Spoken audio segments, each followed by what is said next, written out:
Welcome, guys. Another episode of the Full Subjects podcast. This is another one for our Agent Expert series. And I think we maybe should have gotten this person on a little bit earlier in that series, but definitely happy to land him now. Mr. Alex McFadyen, how are you? Bro, so excited, man. I'm fired up. I'm honored to be on the podcast. This is going to be a great conversation for everybody listening, not because I'm on it, but because I get a chance to hang out with you guys for half an hour. We love hanging out with you as well, and we're really excited. Obviously, we both know that you're very talented in the business and what you do and how you do it, but we're excited to also share you with our audience as well, and kind of give some tips and tricks and things that you do, things that you like, maybe things that you don't. And really excited for a fun conversation with you. For those of you who don't know who Alex McFadyen is, please tell everyone. Where do I even start, man? I feel like it would be better to hear it from your perspective so I know what other people think. I mean, the business side of things, I've been in the mortgage industry since 2011, been licensed full-time since 2016, had the opportunity to build and sell a business in the mortgage space. So this is kind of like working in the opportunity to sell and create a business in the mortgage space is really unique. So this is kind of round two of running and operating and building a business. We run a team called Flow. We have 8 full-time team members right now. And obviously that's the primary focus of the day-to-day operations, but from a passion perspective outside the day-to-day, because I don't have the little kid distractions. I got the pugs. I decided to start a little bit of a secondary business to kind of focus on the personal passion side of things, which is where we run our event series called Evolve. So that's also kind of fun thing that we do here. 9 to 5, you like the Superman style Clark Kent. I do mortgages in the evenings, become Superman, and we do a little bit of the Evolve stuff, which is teaching people how to build their brand and blow their business up online. And how did you end up in the mortgage space? And then also too, what made you transition into the event space as well? Yeah, the mortgage one is honestly pretty simple. I was playing soccer with my buddy one day, and he's like, "Do you own a house?" And I said, "No."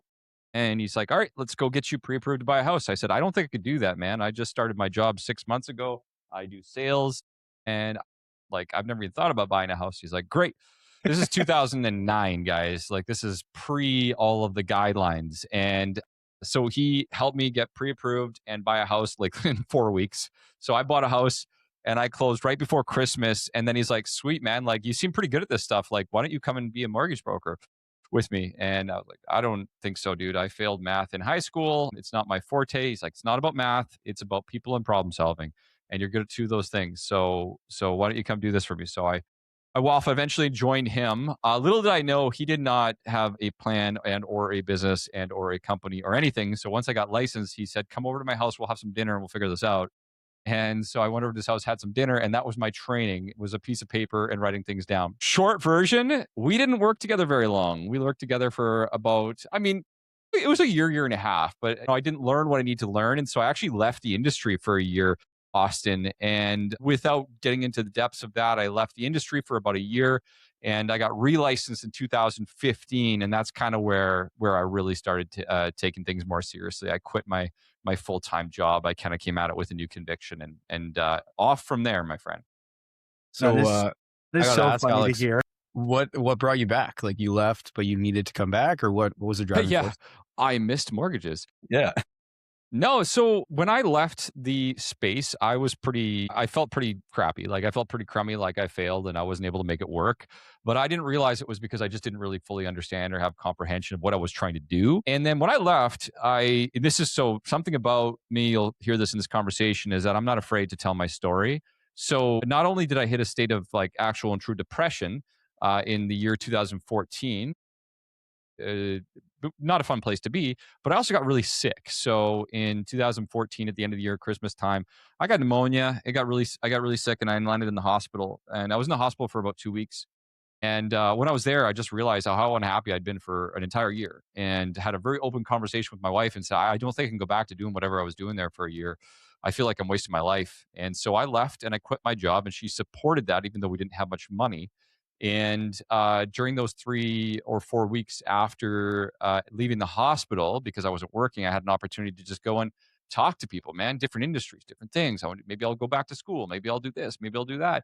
And I just, I kind of just kept coming back. I was writing down pros and cons of things. Like, I never really gave this a real shot. Like, I need a better way to do this. So I basically put myself into a different situation, and I came back and I realized, you know what? There are a lot of things I loved about what I was doing. I just didn't understand it. So I needed to put myself in different circumstance, and that's what I did. Amazing.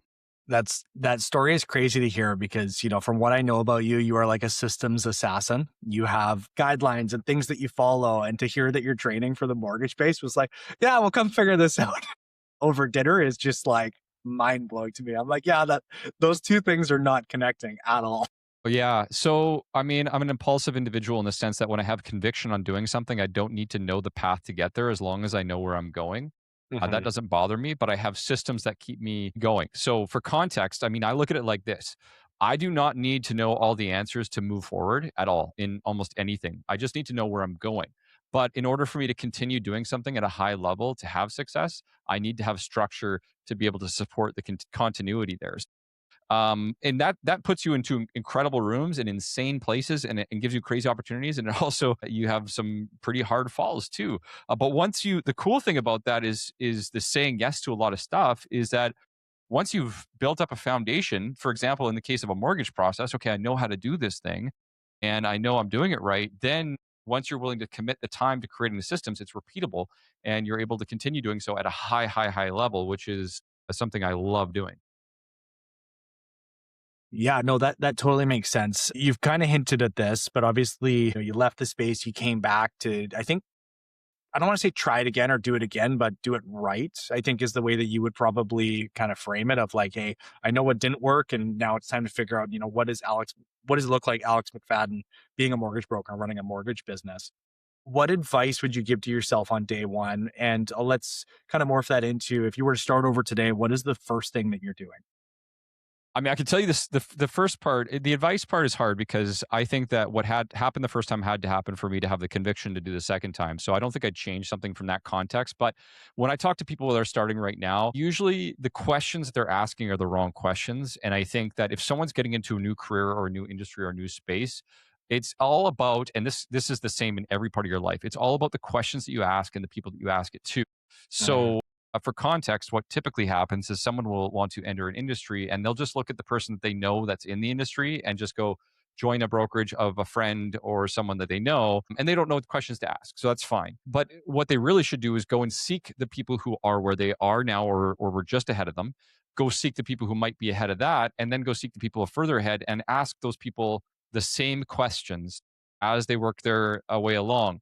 What I think happens frequently is people join and or have mentors, which is incredible, that are so far ahead that they kind of idolize them, but those people don't really feel the same feelings as they would have in the beginning, and so it's very difficult for them to connect. So you need to talk to somebody who's maybe 2 years ahead of you in Mhm. context, maybe, right? Like, or a year and a half ahead of you. Talk to them. And then also talk to the other people. So you create that context to get started in the beginning. And the other thing is like, and I know that a lot of people don't like it when I say this, but I don't, it's not that people don't like it. They don't agree with the statement. I think you have to, in my case, I had to burn the bridge. I had to burn the boats, whatever you want to call it. Like had to have no options because that's how I operate. But you need to know how you operate and the way that you. Now, I'm not saying if you have two kids at home, you need to feed them to just quit your job and go all in. Yes, prepare yourself, do as much as you can, make sure that when you are burning the boat, you have something to jump into. But you got to know yourself, man. I think that if you have something to always look back to, then you're never going to be able to succeed. So if I was to answer your question correctly, I would say do your due diligence and ask questions to people who you look at as right ahead of you. Talk to multiple different and brokers and or brokerages and or companies that you want to be a part of, and then go all in. Don't half-ass it. This isn't the kind of space that you can do that. Any of these types of spaces. I think that's great advice because I think especially in our industry, like obviously I'm the realtor, you guys are mortgage brokers. You guys, people getting into the industry will often look at the giant teams that are doing hundreds of transactions a year and be like, oh, how do I talk to this person and how do I get some of that? And it would be the equivalent of us going to Joe Rogan and be like, tell us how to podcast, right? Like he's quite a few steps ahead of where we are with all due respect. But there's somewhere in between of the person that's maybe a handful of years in, if you're thinking getting in the industry. And it's like, how did you get, from 0 to 1? How did you get that initial momentum? What were the things that you're doing? And then from there, you can build on that. 100%. You nailed it, guys. Absolutely.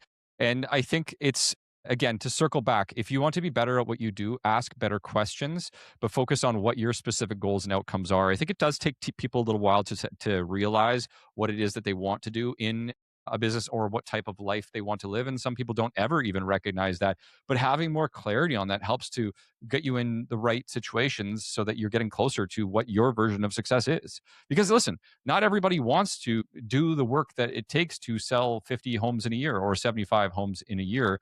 They specifically value a type of lifestyle and or a certain amount of hours with their kids. And if that's the case, they shouldn't be asking the questions to the person that is working, 12 hours a day and 7 days a week. They need to be talking to the person that's living the life that they want to be living at that time. And I see that a lot in our space. So my question to you, Alex, is beyond talking to those people, how do you advise somebody to figure out the questions that they should be asking? Do they go to ChatGPT and say, hey, look, this is who I am. Give me some questions I should be asking? I mean, I say that jokingly, but in all honesty, that might be valuable. Knowing From an Alex is going to be industry, like, that's a good start. we'll start. Well, come on. I use Claude, guys. Yeah, I use Claude as well, yeah. same. Are we talking about professionals, someone in professional space, or someone who's Somebody wants to enter an industry. Let's use our industry as an example. And the big thing that you just said, if I understood correctly, is you want to ask the right questions. You want to ask the right people the right questions. And I completely, I appreciate what you just said. Like, go through the different levels of experience. But before doing that, how do I know what questions I should be asking? Yeah, that's a great question. I think it really, that is going to be subjective to the individual, but for context, if you are someone who's entering into the real estate industry, you need to kind of figure out first and foremost, what are the things that you value that are important to you, and what are you going to give up to get to those outcomes that you're looking to achieve? And it's interesting to me that someone will say, hey, I want to be a real estate agent, but they don't have absolute clarity on why they want to do that and or what the outcome is that they're looking for, because you don't just want to become a real estate industry. You have a goal and desire to maybe sell homes to achieve a financial outcome, or you just genuinely love everything real estate and want to be involved in that industry, in that space. And so that's a value of yours and something that's important to you. And I would ask the question to someone, I would say, how much time do you actually spend determining what you want to commit to this? What are the things that you want to be doing? What are the things that you don't want to be doing? What are you willing to give up? What are you not willing to give up? Asking yourself those questions will determine, okay, I am willing to basically for the first 2 to 3 years of my life, put in 10 to 12 hours a day. Are you really? Okay, I am. And I'm willing to commit all of my time and energy to these things such that I will not go to family events. I won't go to work events. I won't go to these other things that are out there. Okay, well, we know you're committed. We know how much time you're going to spend. How much energy are you going to spend behind the scenes doing all these other factors? My point of what I'm trying to say here is, like, what are you willing not to do and what are you willing to do, like give up, is so important. And when we're talking about asking the questions that someone should ask when they're starting to get in the industry are probably related to what's important to them. Not everybody values being in a room with 30 other people and doing networking type of events with a real estate or mortgage office, right? And so ask your question, how do you learn in this office? Well, we learn by all walking around the water cooler and talking and doing, I don't know what you would call it, but like whatever, going out for dinner, going out for drinks. This is the way that we learn. Is that how you will operate best? If not, then okay, maybe you need to go to an office where, how do you learn? We learn by doing structured training sessions Monday through Friday, an hour in the morning, and this is exactly what we do. So knowing yourself, how you operate, what's important to you is the starting point for anybody joining any company or brokerage or anything for that matter. But these are the types of things that I would think about. That's sorry, Allison. That's a deep realization for a lot of people, is actually trying to figure out what their values are and getting to know themselves. Because a lot of people think, I imagine a lot of people think that they know themselves, they think they have these values, but those things can ultimately change as well. Like you brought up kids, for example, and sometimes you start in an industry when you don't have kids, or you start when you do, and your priorities might change while you're working, right? Like as a realtor, for example, and I'm going to use Austin as an example. He has children and he wants to spend time with his children, but he also wants to grow his business. And when he started his business, he didn't have children. So I'm sorry to put you on the spot, Austin, but maybe things have shifted in the sense that you want to be able to allocate time differently, right? And it sounds like you've got to think about these things before you get in the industry, Alex. Is that fair to say? Or is it okay to... I mean, you're going to figure out this stuff as you go, man. And your life's right? going to change. Maybe we don't have kids and eventually you're going to have kids. But I think there's conversations that you can start to ask yourself early in the game. Right. I think if you're starting in any of our industries, real estate or otherwise, and since we're having a very professional industry conversation here, the mistake that most people make when they come in is underestimating the amount of work that they have to put in to have their version of success and not being willing to give up something in their life to get something. Again, circling back to what your values are is one of the most important decisions that someone could ever make entering a space and joining up with a company or a team. Amazing. Go ahead, Austin. Sorry, I kind of hijacked that. No, I think it's great real conversation and dialogue. It's a lot of people just start doing stuff and a lot of people don't think like truly why they're doing it. I think Alex, there's a giant golden nugget in what Alex just said. Obviously, one of the things that you just mentioned is obviously, what's important to you and how you build your business and how those things coexist.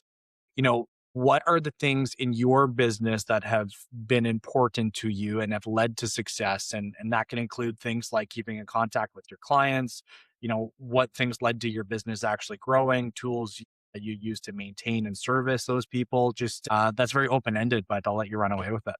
I think I had 5 questions in one. What is important in my business as it relates to growing it with my clients? I mean, I would argue that on the client side of things, you have to know what type of people that you're serving and that are important to you. If you try to serve every single person, you serve no one. So one thing that I know is that we have a specific type of value proposition for our clients and that we focus on our clients' wealth. We want to make them wealthier. We want them to understand where they are. And it doesn't matter if someone's starting from a point of, I've never done a budget before. We don't need to create a budget, but we need to have clarity on some money fundamentals and financials. Put it this way, if someone's looking for that McDonald's experience, we aren't the right person. But if I don't ask them the questions to be able to uncover if they are looking for a better experience, if they are looking for better money advice, if they want to improve their financial position, then I'll never know in the first place. So we know that when someone comes to us, there are a series of questions that we ask to make sure that they're the right fit, that we can actually serve and support them. And if they are not, then we would not take them on as a client, and that helps us to avoid negative outcomes. That's very important. The second thing, as it relates to actually working with somebody, is no different than any business.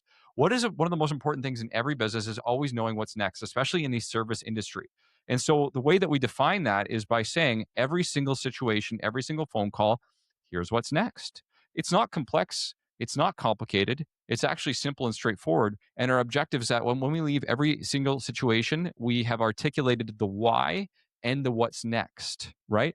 Why am I choosing this option? Well, the questions that your answers that you gave us said this. So when we provide you this answer and outcome, this is why. And here's what this means, and here's what's next. And so we try to follow some fundamentals that I think any good advisory-based business should follow. And then we mix that up with some technologies, some fun little things to keep our clients in the loop, and then just genuinely try to be people that people like. At the end of the day, you like to work with people you like to work with. So we try to have some fun. That's great. That's awesome. Keep it simple, right? Hard for us to even come back and say anything to that, but that's amazing. Well, at the core of that, though, it's effectively operate, be prescriptive, but also innovate. And that's where you're saying, hey, this is the core service that we provide, and this is what's going to help our clients, but also how do we continue to raise the bar on that experience? So as you get more information, more technology, how can you build on that? That's brilliant. Yeah, 100%.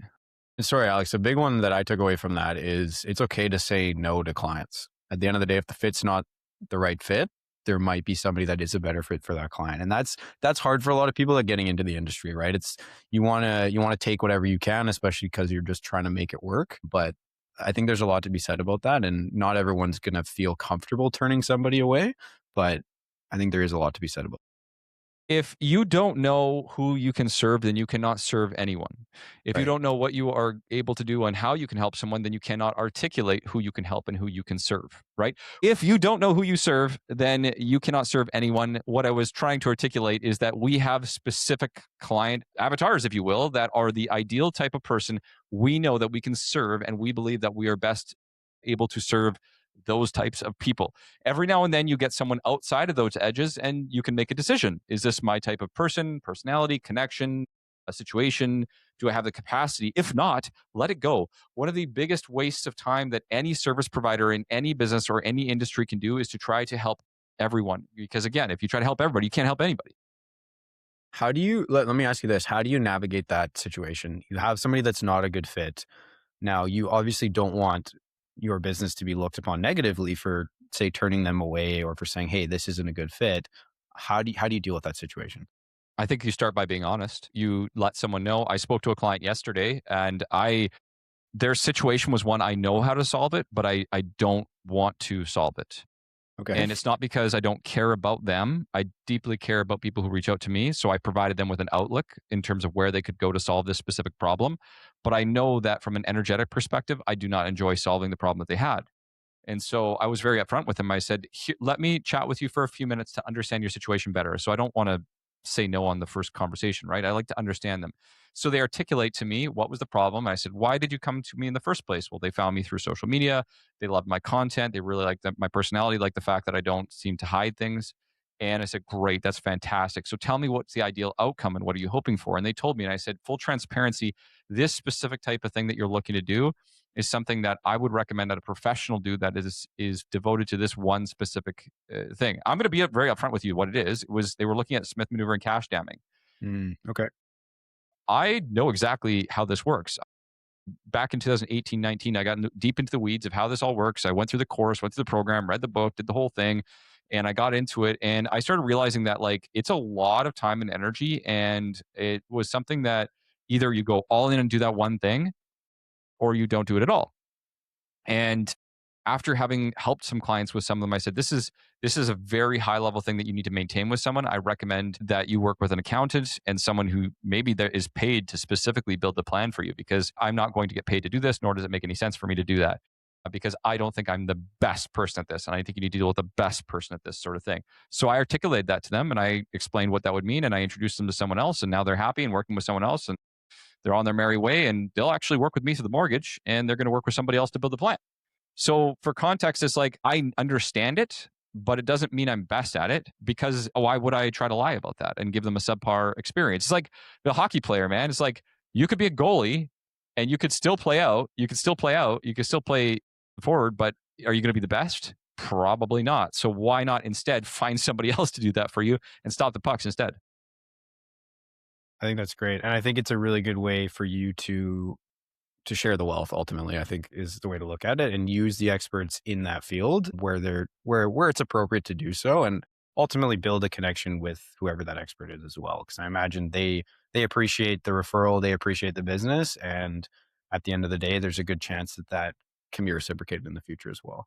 Last year, we referred out over 60 different people to 60 different types of situations in the mortgage space that were not necessarily the right fit for us, but we knew where they could go. And all those people that I know of at least came back and said positive things, and we're grateful for the introduction to this place. Now, this doesn't mean we don't do a lot, right? Like I'm just being very clear. There's a lot of niche things that come our way where we're just not best to serve those things. And so, yes, finding the way that you can help them outside of the way that you directly financially are supported is the key to this. I don't care what industry you're in. Don't do things that you're not good at. You're going to just end up wasting someone's time and giving yourself a bad reputation. Ask me how I know. Have you made any mistakes in your business, Alex? Oh boy, where do we want to get started on that? I'm not going to answer that question. Do we want to ask a mistake question, Austin? And it's a little bit different, Alex. Yeah, no, that was my way of transitioning into it, mostly just being funny. Two prongs. So what are habits that are essential to your business that keep you consistent? And then also on the other end of that, what are mistakes that you often see business owners make? I think you might have just alluded to it. What say that one more time. What are the mistakes that business owners make? And then what was the other question? What are habits in your business that help you remain consistent? Okay, well, let's start with the habits, because that's an easy one. I'm like the most habitual person you'll ever meet in your life. So habits, start your day with success. Start your day with something that brings you energy. Don't start your day with work. I don't agree with the Alex Hormozi get up at 4 a.m. and work for 4 hours, because I don't think that you've given yourself energy for your day. And I can disagree with that, and I will. I think that you need to do something that provides you energy so that you can have that throughout the day. Now, I'm not trying to say that you shouldn't work in the morning. I just think that you need to go for a walk, give yourself a meditation, read a book. I work out every day. Like you got to figure out something that you can do for the first 30 to 45 minutes of your day that just gives you energy and gives you light, because that's the space that you have that's for you.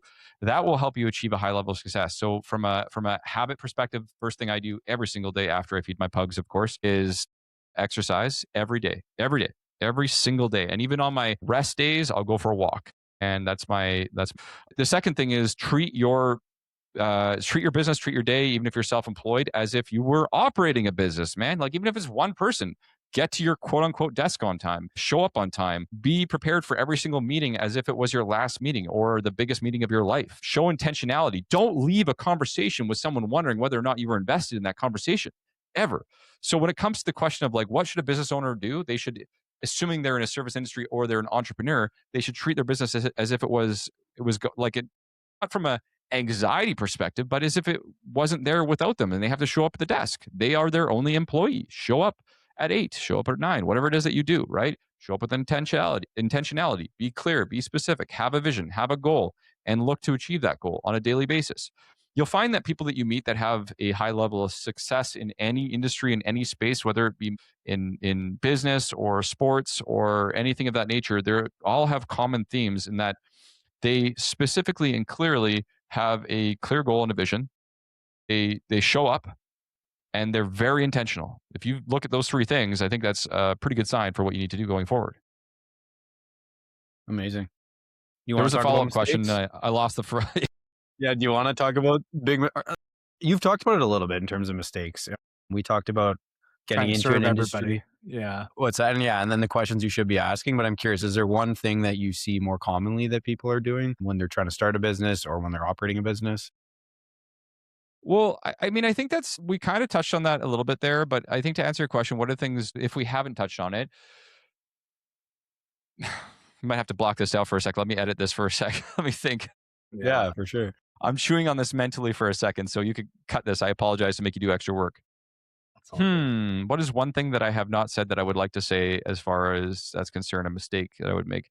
Honestly, I think to be really transparent with you, I don't know that I haven't already answered those questions. Sorry, guys. Yeah, no, that's totally fair. I think you have. And I wondered if you had anything else you wanted to add, but no, I think you already have. Yeah, I think the big mistake takeaway was just, like you said, just trying to serve everybody, like having your niche and focusing on what you're good at and tripling down on that and not trying to please everybody.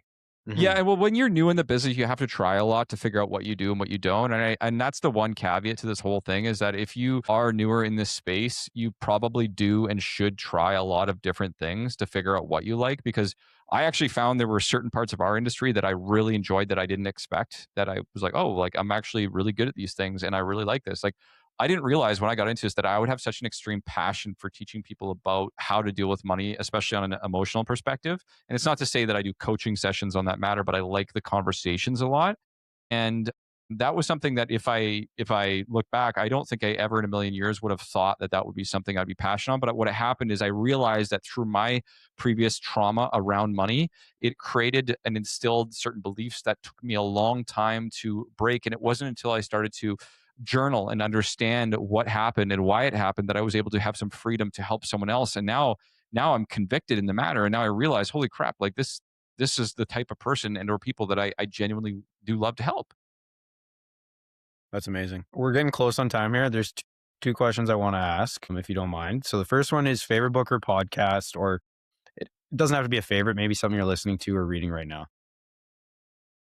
Okay, so 3 things really quickly to answer that question. 1, I was a late diagnosis, if you love this, to ADHD.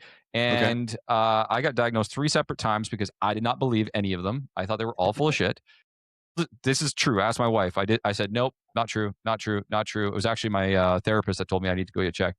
And what I learned from that is this is why I can never finish a freaking book, ever. But I listen to audiobooks and I try to read books all the time. So if you ask me what's my favorite book, it's going to be an audiobook. And it's honestly, you can pick from any of the books from Dan Sullivan and Benjamin Hardy, which I absolutely love. If you look up any book by those guys, I'm a huge fan. Like 2X is 10X, The Gap in the Gain, those types of books for me. I love them. Huge fan. There's others out there, but I wouldn't remember off the top of my head. As far as podcasts, listen, I do have a few things I need to share. Is that one, I love when I am not working, I need something to detach my brain from work sometimes. So if I'm in my off hours, I find intentional ways. And because I'm constantly trying to figure out ways to do work, I need to like snap myself out of it. So I'll listen to hockey talk or something stupid when I'm offline so that I'm not just focusing on work all the time. But if we are talking about work, I have one that I'm listening to right now that I enjoy two. One is called Founders. I've been listening to that for years. And great podcast. David, I can't remember his name. Anyways, Founders. I listened to that for about 3 or 4 years now. Enjoy it. It talks specifically about founders of major, massive businesses and what they did and how they lived their lives. It's just their biographies. Very, very interesting. And if you want to get into some fun stuff, then I love listening to the guys over at My First Million. They're hilarious. And they just shoot the shit multiple days a week talking about different ways to make money in business. And they talk about a lot of fundamentals. So those two things are awesome. Oh, right. And my podcast. I like listening to myself talk. No, I'm just kidding. I don't like to listen to myself talk, but I post a couple times a week, and apparently other people do. Yeah. It's a shameless plug in there. I appreciate that. All right. We got one more question for you, Austin. Do you want to give it to him? Yeah, I wanted to give you the floor here to talk about, you have a very exciting event coming up. So we wanted to give you a couple minutes to talk about, obviously, the new venture of business that you do. So take it away. You've got the floor.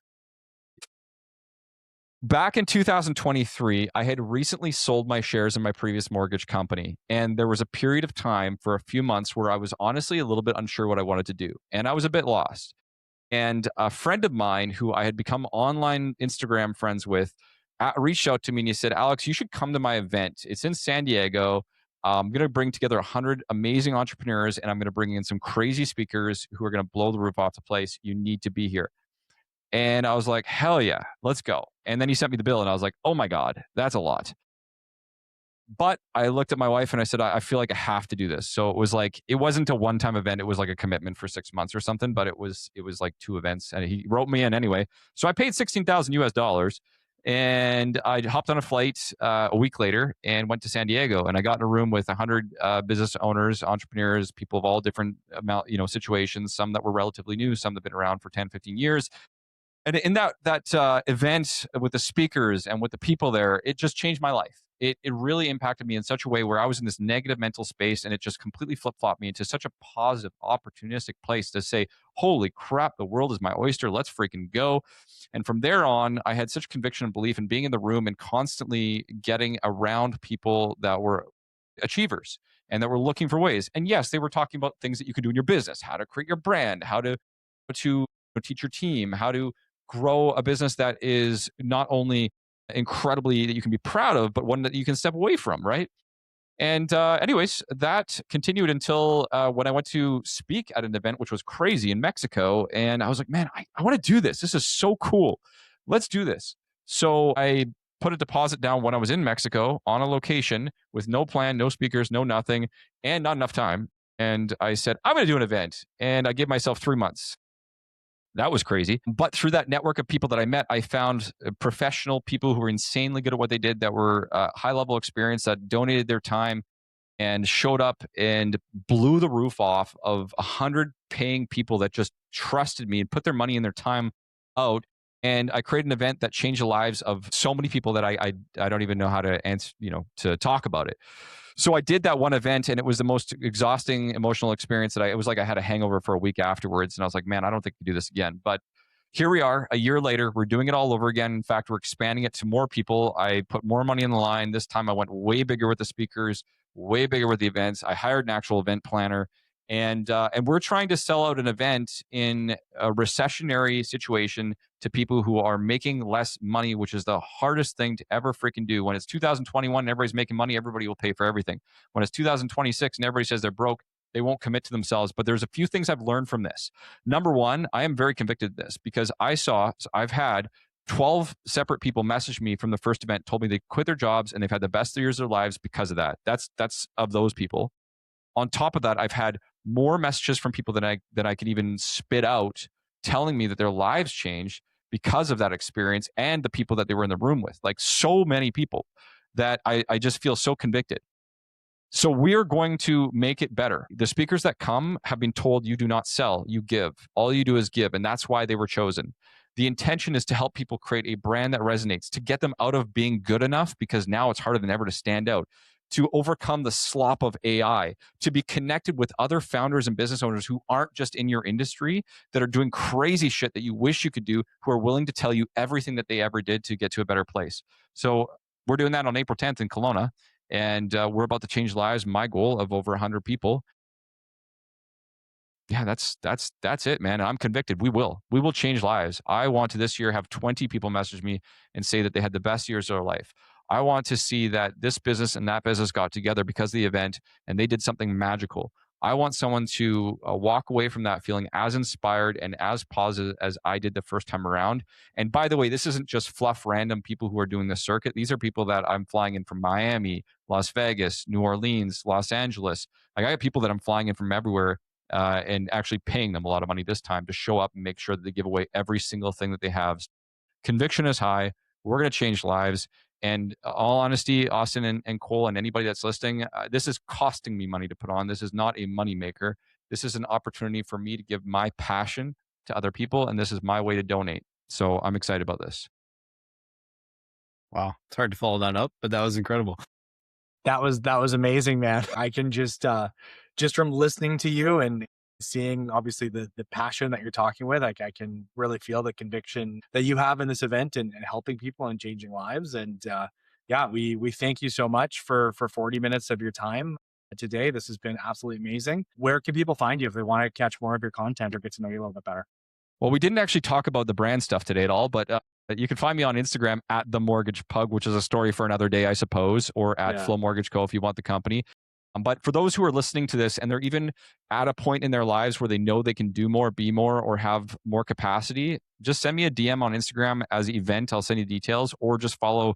You guys can link it up our event page. I would always say to any person, because these events have changed my life, that if you feel like you're in a place where you're alone, if you feel like you know you can do more, even if things are hard right now, then more now than ever, you need to be in the room with people who are looking for ways to level up. And one last comment on that, Austin. One thing I've noticed, and Cole, one thing I've noticed about the people who've been buying tickets, it's not always the people who are the most financially successful, but is the people that I've noticed that have the highest amount of energy. And I know that if they're not successful now, they are going to be. They have the highest amount of conviction. They have the highest amount of intentionality.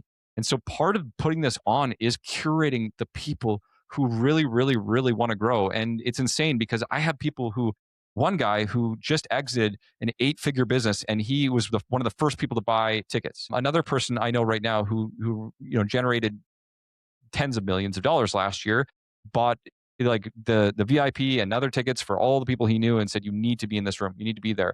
And they were the fastest people to make the decision. So it's interesting to me that the people that have the most are the ones who are making the decision the fastest to get in the room. I think they're onto something. Amazing. Very well said. What a way to wrap it up. Alex, again, thank you so much for your time. This has been absolutely amazing. Thank you guys for listening as well, and have a great rest of your week.